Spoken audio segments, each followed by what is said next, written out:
আসসালামু আলাইকুম ওয়া রাহমাতুল্লাহ। প্রিয় মা বোনেরা, প্রিয় ভাই বোনেরা, আজকে 22শে মুহররম, রোজ শনিবার। আজকে কিন্তু আল্লাহ তাআলার কুদরতি দরজা খোলা, আল্লাহ তাআলার রহমতের ভান্ডার খোলা। প্রিয় মা বোনেরা, আপনি কি বিপদগ্রস্ত? আপনি কি পেরেশানিতে রয়েছেন, অশান্তিতে রয়েছেন? সবগুলো থেকে আল্লাহ তাআলা একটি তাসবিহ আপনারা পাঠ করবেন।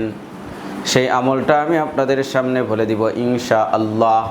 আল্লাহু আকবার। তাহলে আপনাদের এই বিপদ দূর হয়ে যাবে, অভাব দূর হয়ে যাবে, অশান্তি, পেরেশানি, চিন্তা, টেনশন সবগুলো দূর হয়ে যাবে। এগুলো সহিহ আমল। প্রিয় মা বোনেরা, কোরআনুল কারীম সমস্ত বিপদ আল্লাহ তাআলাই দান করেন, তবে এই বিপদগুলো আমাদের হাতের কামাই। আমরার বদ আমলের কারণে, আমাদের গুনাহের কারণে আল্লাহ তাআলা অনেক সময় বিপদগুলো দিয়ে থাকেন।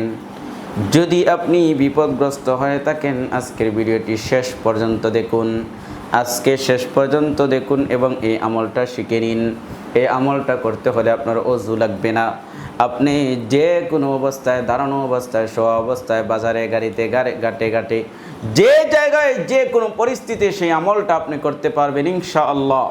আল্লাহ তাআলা চাহে এই আমলের বিনিময়ে আপনাকে বিপদ থেকে দূর করে দিবেন। ঋণ থাকলে ঋণ থেকে উদ্ধার করবেন, অশান্তি থাকলে অশান্তি আল্লাহ তাআলা দূর করে দিবেন। মুসলমান ভাই বোনেরা, মুসলমান মা বোনেরা, এই জন্য গুরুত্বপূর্ণ এই ভিডিওটি শেষ পর্যন্ত দেখতে থাকুন এবং ইসলামের স্বার্থে আপনি এই ভিডিওটা একটা শেয়ার দিয়ে দিন, যাতে করে অপর মানুষের কাছে পৌঁছায়, তারাও যেন এই আমলটা শিখতে পারে, এই আমলটা করতে পারে, এই তাসবিহটা শিখতে পারে এবং এই তাসবিহটা যেন তারাও মুখস্থ করতে পারে এবং তারা এই আমলটা করতে পারে। তাহলে আর দেরি নয়, একটি লাইক দিয়ে দিন, তাহলে অপর মানুষের কাছে পৌঁছাবে। কমেন্ট যদি করেন তাহলে তো আমি বুঝতে পারবো আপনারা কি চান, কি নিয়ে ভিডিও করব। এবং দোয়া যে করি আমি, সেই দোয়ার মধ্যে আপনাদের মনের আশা আকাঙ্ক্ষা রয়েছে, আপনি কমেন্টের মাধ্যমে আমাকে জানাইতে পারেন, তাহলে সেই আপনার আশার উপর আমি দোয়া করে দিব ইনশাআল্লাহু তাআলা। আজকে মুহররম মাস আস্তে আস্তে আমাদের কাছ থেকে চলে যাইতেছে। এই জন্য মা বোনেরা চেষ্টা করবেন আমল করার জন্যে।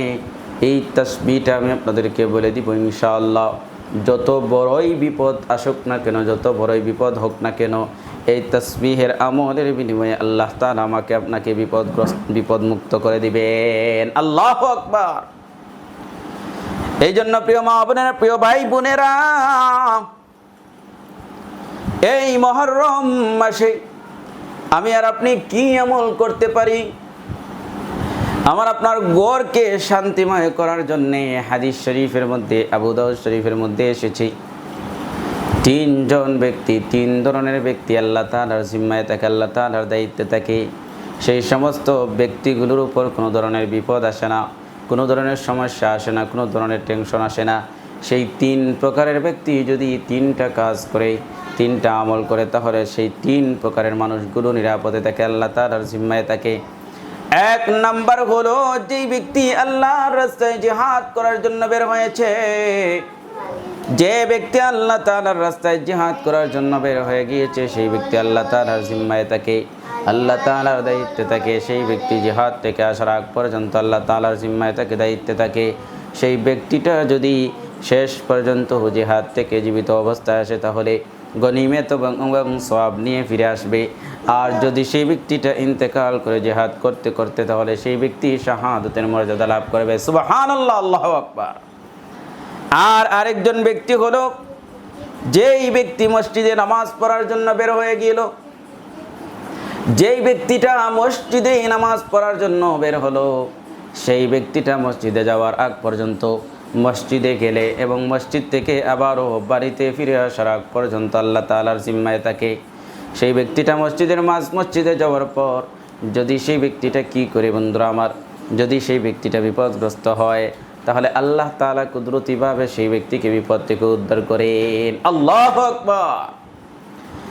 তিন নাম্বার বিষয় হলো, আপনার ঘরকে শান্তিময় করার জন্য, আপনি ঘরের মধ্যে শান্তিতে থাকার জন্য, ঘরের মধ্যে কোনো ধরনের অসুবিধা না থাকার জন্য, ঘরকে আপনার সৌন্দর্যময় করার জন্য, ঘরকে সাপ বিচ্ছু বেড়া বকরি কীটপতঙ্গ অন্যান্য বিষাক্ত যে সমস্ত প্রাণীগুলো রয়েছে, জিন্নাত, দুষ্ট জিন্নাত এবং দুষ্ট ইনসান, মানুষের হিংসা নিন্দা থেকে বাঁচার জন্যে, নিজের ঘরকে হেফাজত করার জন্যে এমন একটি আমল আল্লাহর পয়গম্বর বলেছেন, 3 নম্বর ব্যক্তি, যেই ব্যক্তিটা আল্লাহ তাআলার জিম্মায় থাকে, দায়িত্বে থাকে, কোনো ধরনের আপদ বিপদ তার কাছে আসে না। মুসলমান ভাইরা আমার, নিজের ঘরকে, নিজের বাসাকে যদি আমি আর আপনি নিশ্চিন্ত রাখতে চাই, নিজের ঘরের মধ্যে যদি আরামে থাকতে চাই, যদি আমি বাঁচতে চাই, আল্লাহর পয়গম্বর বলেন 3 নম্বর ব্যক্তি আল্লাহ তাআলার জিম্মায় থাকে, সেই ব্যক্তিটা হলো ঘরের মধ্যে যখন প্রবেশ করে তখন সালাম দিয়ে প্রবেশ করে। আল্লাহু আকবার। যখন সে ঘরের মধ্যে প্রবেশ করে কি করে? সে সালাম দিয়ে প্রবেশ করে, আসসালামু আলাইকুম ওয়া রাহমাতুল্লাহি ওয়া বারাকাতুহু। ঘরের মধ্যে যখন সালাম দিয়ে এবং বিসমিল্লাহ পড়ে প্রবেশ করবে, ঘরের মধ্যে যদি কোনো দুষ্ট জিন অথবা অন্য কোনো জাদু, কালো জাদু, ভান টান যা কিছু আছে, এই সবগুলো যদি থাকেও, এই সালামের মাধ্যমে সে এই ঘরের মধ্যে এই সমস্ত ক্ষতিকর প্রাণী এবং ক্ষতিকর জাদুর বান টোনা থেকে ইনশাআল্লাহ হেফাজতে থাকবে, যদি সালাম দিয়ে ঘরের মধ্যে প্রবেশ করে এবং বিসমিল্লাহ বলে যদি দরজা লাগায়। এই জন্য আপনারা বাসার দরজা লাগানোর সময় বিসমিল্লাহ বলে লাগাবেন, বিসমিল্লাহ বলে ঘরে ঢুকবেন, সালাম দিয়ে ঘরে ঢুকবেন, তাহলে ইনশাআল্লাহ ঘরের মধ্যে আপনি নিরাপদে থাকতে পারবেন, আল্লাহর জিম্মায় থাকতে পারবেন। সালাসাতুন কুল্লুহুম জামিনুন আলাল্লাহি তাআলা, এটা বলেছেন। এই জন্য ঘরকে শান্তিময় রাখার জন্য, ঘরের মধ্যে শান্তিতে থাকার জন্য আপনি সালাম দিয়ে ঘরে প্রবেশ করবেন। আর আরেকটা বিষয় হলো, রাত্রিবেলা যখন আপনি দরজাটাকে সিটকারি যখন আপনি লাগাইয়া দিবেন, তখন আপনি বিসমিল্লাহির রহমানির রহিম বলে লাগান, তাহলে সেই ঘরের মধ্যে দুষ্ট জিনও ঢুকতে পারবে না, শয়তানও ঢুকতে পারবে না, কোনো বিষাক্ত প্রাণীও ঢুকতে পারবে না ইনশাআল্লাহু তাআলা। এই জন্য কী করবেন? ঘরের মধ্যে প্রবেশ করার সময় সালাম দিয়ে প্রবেশ করবেন, আর দরজাটা লাগানোর সময় বিসমিল্লাহ বলে আপনি দরজাটা লাগাবেন। আল্লাহু আকবার। মুসলমান মা বোনেরা, আজকে এমন একটি আমলের কথা বলতে চাচ্ছি, যেই আমলটা যদি আপনি মনে প্রাণে করতে পারেন, তাহলে হয়তো কপাল করে যাবে, ভাগ্য করে যাবে ইনশাআল্লাহ। কারণ হলো আল্লাহ তাআলার রহমতের দরজা, রহমতের ভান্ডার খুব বেশি। আল্লাহ তাআলা যদি আপনাকে রহমতের ভান্ডার দিয়ে ধনী যদি বানায় দেন, যদি বিপদ দূর করে দেন, আপনার মনের অশান্তি যদি আল্লাহ তাআলা দূর করে দেন, তাহলে তো আল্লাহর কোনো কমতি হবে না, সামান্য কিছু কমতে হবে না।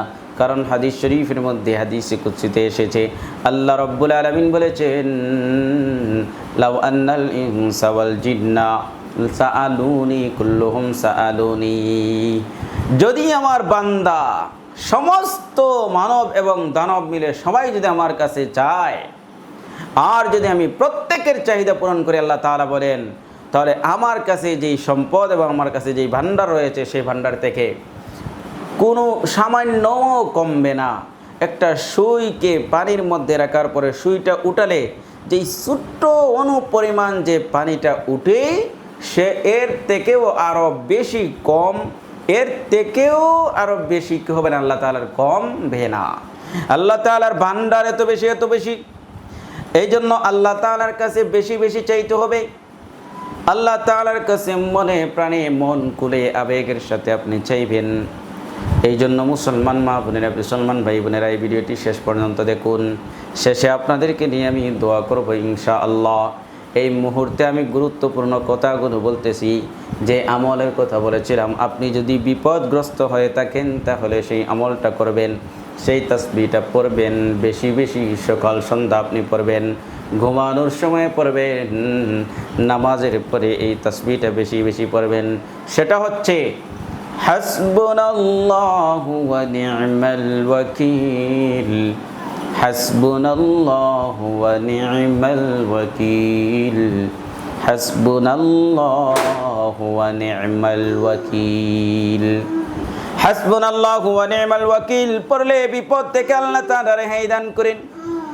বিপদগ্রস্ত থাকলে আপনি হাসবুনাল্লাহু ওয়া নি'মাল ওয়াকিল বেশি বেশি পাঠ করুন, ইনশাআল্লাহ বিপদ থেকে আল্লাহ তাআলা উদ্ধার করবেন। এই জন্য বেশি বেশি এই বিপদগ্রস্ত থেকে বাঁচার জন্যে হাসবুনাল্লাহু ওয়া নি'মাল ওয়াকিলের তাসবিহটা বেশি বেশি পড়বেন। সুবহানাল্লাহ। তো চলুন আজকে আমরা দোয়া করে নেই, ভিডিওটি লম্বা করব না ইনশাআল্লাহ। তবে বলবো আপনার যে কি মনের মধ্যে কি চাহিদা রয়েছে সেটা আপনি কমেন্টে জানাইতে পারেন, আমি আপনাদের জন্য দোয়া করব। সাল্লাল্লাহু আলা সাইয়্যিদিনা ওয়া মাওলানা মুহাম্মদ ওয়া আলা আলিহি ওয়া আসহাবিহি ওয়া সাল্লাম। সাল্লাল্লাহু আলা সাইয়্যিদিনা ওয়া মাওলানা মুহাম্মদ ওয়া আলা আলিহি ওয়া আসহাবিহি ওয়া সাল্লাম। আলহামদুলিল্লাহি রাব্বিল আলামিন, আসসালাতু ওয়াসসালামু আলা আশরাফিল আমবিয়াই ওয়াল মুরসালিন وعلى آله وأصحابه أجمعين. ربنا ظلمنا أنفسنا وإن لم تغفر لنا وترحمنا لنكونن من الخاسرين. اللهم اغفر لنا ولوالدينا رب ارحمهما كما ربياني صغيرا. اللهم اشفنا واشف جميع مرضانا ومرضى المسلمين. اللهم احفظنا من كل بلاء الدنيا وعذاب الآخرة. توفنا مسلمين وألحقنا بالصالحين. أجر رب العالمين محرم মাস, এই মাসে কত মানুষকে নিয়ে আমি হাত উঠাইছি গো আল্লাহ রব্বুল আলামিন, দয়া করে মেহেরবানি করে আমাদের আমলগুলো তুমি কবুল আর মঞ্জুর ফরমাও। সমস্ত আপদ বিপদ থেকে তুমি আমাদেরকে হেফাজত ফরমাও গো আল্লাহ। أجر রব্বুল আলামিন, আমরা তো নিশ্চিত গুনাহগার, গুনাহ থেকে আমাদেরকে হেফাজত ফরমাও গো আল্লাহ। রব্বুল আলামিন, কত মানুষ অসুখ এবং কত মানুষ অসুস্থ, রব্বুল আলামিন সমস্ত মানুষগুলোকে তুমি সুস্থ করে দাও। আল্লাহ তাআলা যে সমস্ত ভাই বোনেরা মা বোনেরা হাত উঠেছে, আল্লাহ তাআলা জানি না কার মনের মধ্যে কোন আশা, প্রত্যেকের দিলের নেক আশা আকাঙ্ক্ষা তুমি পুরা করে দাও রব্বুল আলামিন। আল্লাহ তাআলা আমাদের আমল করার তৌফিক দান ফরমাও। আল্লাহ তাআলা 5 ওয়াক্ত নামাজ জামাতের সাথে আদায় করার তৌফিক দান ফরমাও। যাদের সংসারে অশান্তি রয়েছে আল্লাহ তুমি শান্তি করে দাও রব্বুল আলামিন। বেশি বেশি নেক আমল করার তৌফিক আমাদেরকে দান ফরমাও। আল্লাহ তাআলা পবিত্র কুরআনুল কারীম বেশি বেশি তেলাওয়াত করার তৌফিক আমাদেরকে দান ফরমাও রব্বুল আলামিন। আল্লাহ তাআলা জানি না গো মাবুদ কোন সময় মৃত্যু আসবে, আল্লাহ তাআলা মৃত্যুর সময়ে কালিমা নসিব ফরমাও। মৃত্যুর সময়ে সমস্ত গুনাহ থেকে পাক সাফ করে জান্নাতি বানাই আমাদেরকে মওত দিও গো আল্লাহ রব্বুল আলামিন। আমি আবারও বলতেছি গো আল্লাহ, যেই সমস্ত ভাই বোনেরা মা বোনেরা আমার সাথে হাত উঠাইছে আল্লাহ তাআলা প্রত্যেকের দিনের নেক মাকাসিদ হাসানা পুরা করে দাও, সমস্ত গুনাহ খাতা মাফ করে দাও। আসমানি জমিনি বালা মুসিবত থেকে তুমি তাদেরকে এবং আমাদেরকে সবাইকে হেফাজত ফরমাও রব্বুল আলামিন। মদিনা বানারসিনা আমাদের দুয়ারে তুমি কবুল আর মঞ্জুর ফরমাও। রব্বানা তাকাব্বাল মিন্না ইন্নাকা আনতাস সামিউল আলিম ওয়া তুব আলাইনা ইয়া মাওলানা ইন্নাকা আনতাত তাওয়াবুর রহিম। সুবহানা রাব্বিকা রাব্বিল ইজ্জাতি আম্মা ইয়াসিফুন ওয়া সালামুন আলাল মুরসালিন ওয়াল হামদুলিল্লাহি রাব্বিল আলামিন। আমিন।